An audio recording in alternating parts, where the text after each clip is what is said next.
دنیا ایک گہرا سمندر ہے۔ حضرت لقمان علیہ الصلاۃ والسلام نے اپنے بیٹے کو وصیت کی کہ یہ دنیا بہت گہرا سمندر ہے، اس میں بہت لوگ غرق ہو گئے ہیں، اس سے گزرنے کے لیے خوف خدا کی کشتی بنا جس میں بھراؤ ایمان خداوندی کا ہو اور اسے توکل کے راستوں پر چلانا تاکہ نجات پا جائے، ورنہ نجات کی کوئی صورت نہیں ہے۔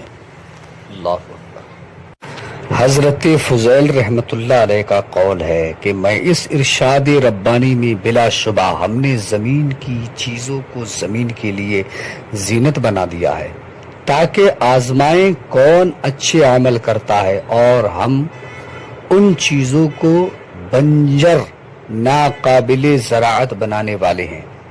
بہت غور و فکر کرتا ہوں، ایک حکیم کا قول ہے کہ تجھے دنیا میں جو کچھ ملا ہے تجھ سے پہلے بھی کچھ لوگ اس کے مالک بنے تھے اور تیرے بعد بھی اور لوگ اس کے مالک بنیں گے، یعنی کہ جب تو نہیں تھا تو تیری اس چیز کا مالک کوئی اور تھا، اور جب تو چلا جائے گا تو پھر تیرے بعد بھی اور لوگ اس کے مالک بنیں گے۔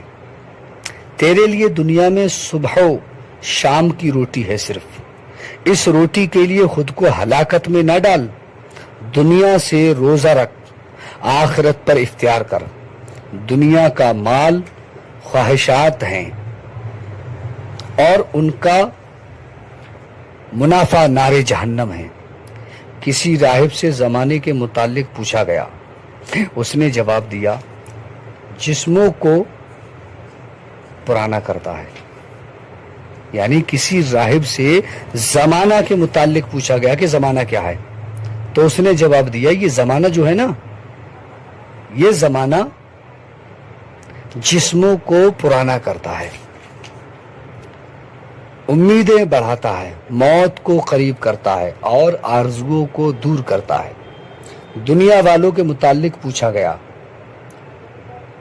تو اس نے کہا کہ جس نے دنیا کو پا لیا وہ دکھ میں مبتلا ہوا، اور جس نے اس سے نہ پایا، جس نے دنیا کو نہیں پایا، وہ مصیبت میں گھر گیا۔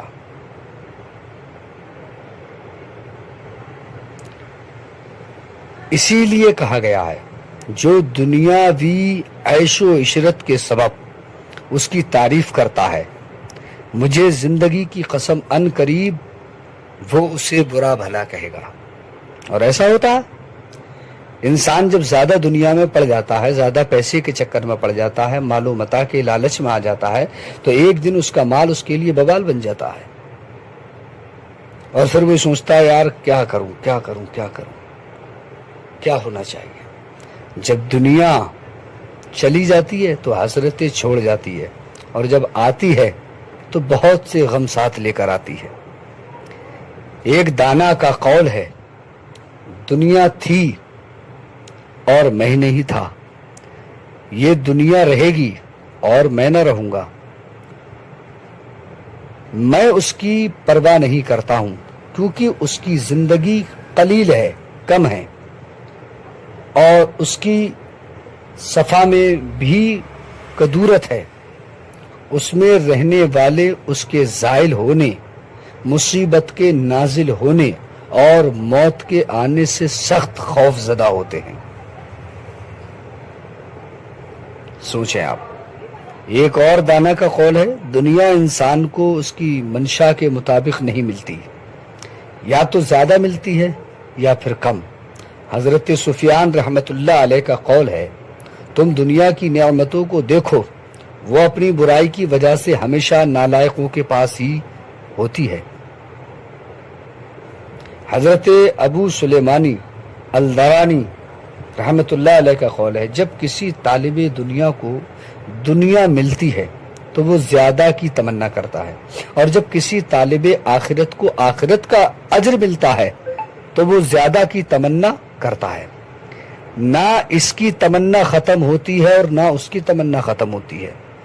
ایک شخص نے جناب ابو حازم رحمت اللہ علیہ سے دنیا کی محبت کا شکوہ کیا اور یہ بھی بتلایا کہ میرا کوئی گھر نہیں ہے، آپ نے کہا جو کچھ تم کو اللہ نے دیا ہے اس میں صرف رزق حلال لے لو اور اسے صحیح مصروف میں خرچ کر دو، اس طرح تم دنیا کی محبت کوئی نقصان نہیں دے گی۔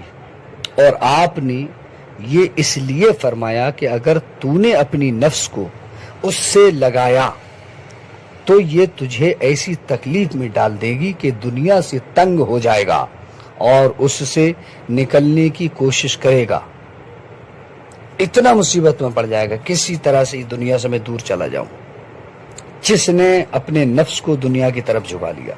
حضرت یحییٰ بن معاذ رحمۃ اللہ علیہ کا قول ہے کہ دنیا شیطان کی دکان ہے، اس میں سے کچھ نہ لو، اور اگر تم نے کچھ لے لیا تو شیطان تلاش کرتا ہوا تم تک پہنچ جائے گا۔ اللہ اکبر۔ ہمیں خود سوچنا چاہیے کہ ہمیں دنیا میں رہنا ہے یا آخرت کی فکر کرنا ہے۔ اللہ ہمیں سمجھ عطا فرمائے۔